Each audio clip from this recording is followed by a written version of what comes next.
sommes le samedi 11 avril 2026 et l'on se retrouve pour les chroniques de Saturne, ta guidance qui t'aide à prendre conscience des points sur lesquels tu dois travailler pour améliorer ton existence, aller vers plus d'équilibre, de bien-être, de satisfaction personnelle, d'accomplissement, d'épanouissement, de bonheur, tout simplement. Cette semaine, j'ai effectué mon tirage avec le langage secret de votre âme d'Ina Segal, illustré par Jane Marin. La première carte que j'ai tirée a pour titre « Lâchez-vous » et elle te dit « Appréciez de jouer ». Cette carte, elle t'invite à ne plus te prendre la tête, à ne plus essayer d'être dans le contrôle en permanence. Essaie de t'amuser un peu plus, de te distraire, d'avoir des activités ou de t'entourer de personnes qui te font sourire, qui t'apportent de la joie, de la bonne humeur. Essaie de te détacher un petit peu de tout ce qui t'alourdit, de tout ce qui te préoccupe. On ne peut pas être focalisé en permanence, totalement, sans aucun répit, juste sur ce qui ne va pas. La seconde carte s'intitule « Découvrez les trésors de votre cœur » et elle a pour message « Un trésor caché vous attend ». Mon petit rayon, tu as besoin de mieux te connaître. Tu as besoin d'un travail sur toi, d'un travail d'introspection.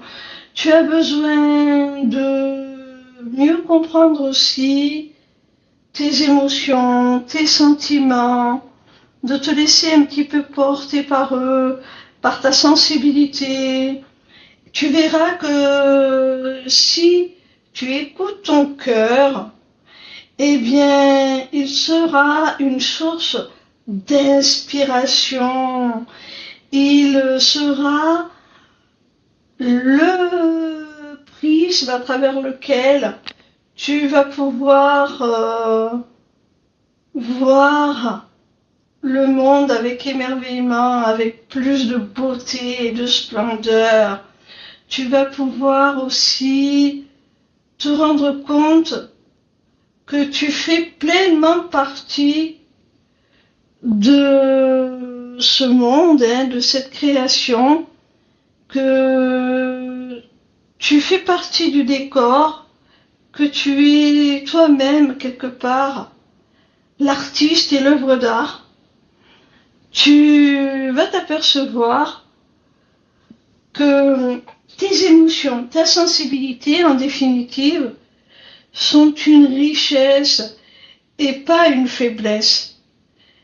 C'est quelque chose qui te permet, comme je le disais précédemment, d'être inspiré dans tes relations, dans tes actions, dans tout ce que tu fais. C'est ce qui nourrit ta créativité. Et par ricochet, c'est ce qui va t'apporter l'abondance.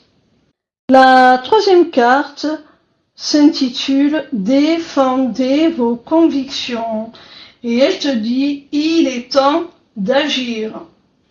Mon petit rayon, peut-être que jusqu'à maintenant tu ne t'affirmais pas assez. Alors cette carte t'y encourage vivement. Elle te dit que tes convictions sont totalement honorables et légitimes.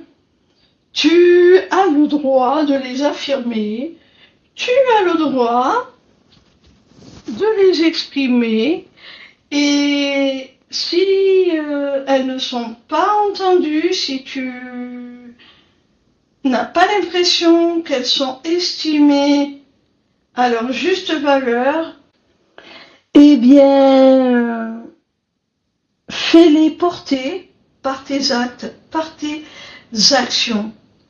C'est comme ça que tu prouveras concrètement leurs valeurs.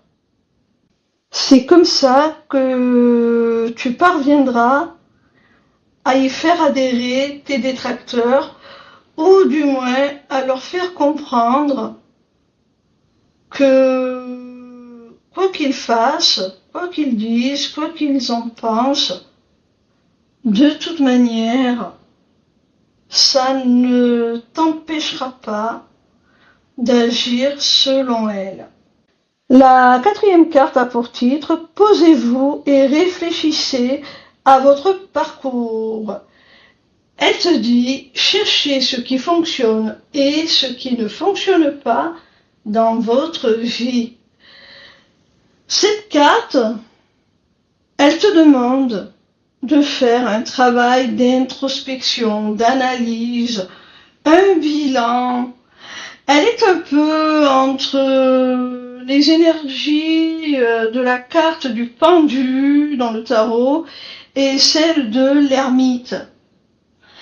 Elle te demande de t'arrêter, de prendre du recul et d'analyser un petit peu où tu en es, quel chemin tu as parcouru, quelle est ta destination, ton objectif, quel chemin il te reste encore à parcourir, quel itinéraire tu peux mettre en place pour y parvenir. Et c'est ce cheminement, ce raisonnement, cette introspection, cette analyse qui va te permettre d'aller plus loin. Elle te demande également de faire un tri entre ce qui fonctionne et ce qui ne fonctionne pas. Entre ce que tu dois abandonner tout simplement, laisser de côté, ce dont tu dois te détacher, te délester, et ce à quoi tu dois t'accrocher, ce que tu dois conserver, ce vers quoi tu dois tendre pour vraiment continuer à avancer sur ton parcours, sur ton chemin de vie. La cinquième et dernière carte s'intitule « Créer un cadre sain » et elle te dit « Préservez votre monde intérieur ». Mon petit rayon, cette carte, elle te dit que tu dois faire attention à ton homéostasie émotionnelle. Tu dois faire attention à ton bien-être psychologique et mental. Tu dois te préserver de parasitage, par exemple, lié à des paramètres extérieurs, des relations malsaines, des habitudes toxiques, des schémas répétitifs, un travail qui ne te convient pas, un lieu de vie où tu ne te sens pas bien. On te dit, malgré toutes ces attaques-là, il faut que tu mettes en place les actions qui vont te permettre de te préserver, de préserver ton bien-être, ta paix, ta sérénité, ton équilibre intérieur. Et quand tu seras en mesure de te respecter suffisamment pour maintenir cette intégrité, cet équilibre, eh bien, il deviendra vraiment le terreau fertile de ta progression, de ton évolution.